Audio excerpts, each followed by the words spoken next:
সূচকের এই অঙ্কটা একদম অল্প সময়ের মধ্যে তোমরা কিভাবে করবে। তাহলে এখানে দেখো আমাদের 3 এর পাওয়ার x প্লাস 3, তাহলে আমাদের বেসগুলো সমান করতে হবে। বেস মানে এখানে 9, 9 কেও আমরা কি করব 3 করে নেব। তো 9 মানে আমরা লিখতে পারি কি 3 স্কয়ার, আর পাওয়ারে 2x 5, আর এখানে 3x 7। তাহলে আমাদের পাওয়ারের সাথে পাওয়ার কি হবে, গুণ হবে।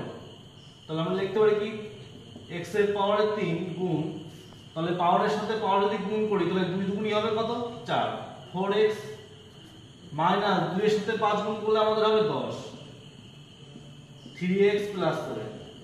তাহলে আমাদের যখন গুণ হয় তখন আমাদের বেস সমান থাকলে পাওয়ার যোগ হয়।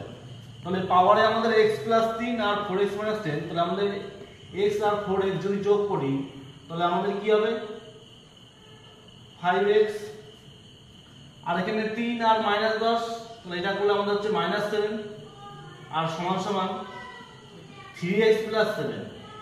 তাহলে আমাদের বেস সমান হয়ে গেছে। বেস সমান হলে আমরা কি করব, পাওয়ার সমান করব। বেস তুলে দিয়ে পাওয়ার সমান করেছি। তাহলে 5x 7 সমান সমান 3x 7। তাহলে x গুলো আমরা এক পাশে নিয়ে আসি, 5x থেকে 3x বাদ দিলে হবে 2x, আর -7 এর পাশে চলে আসলে হবে কত +7।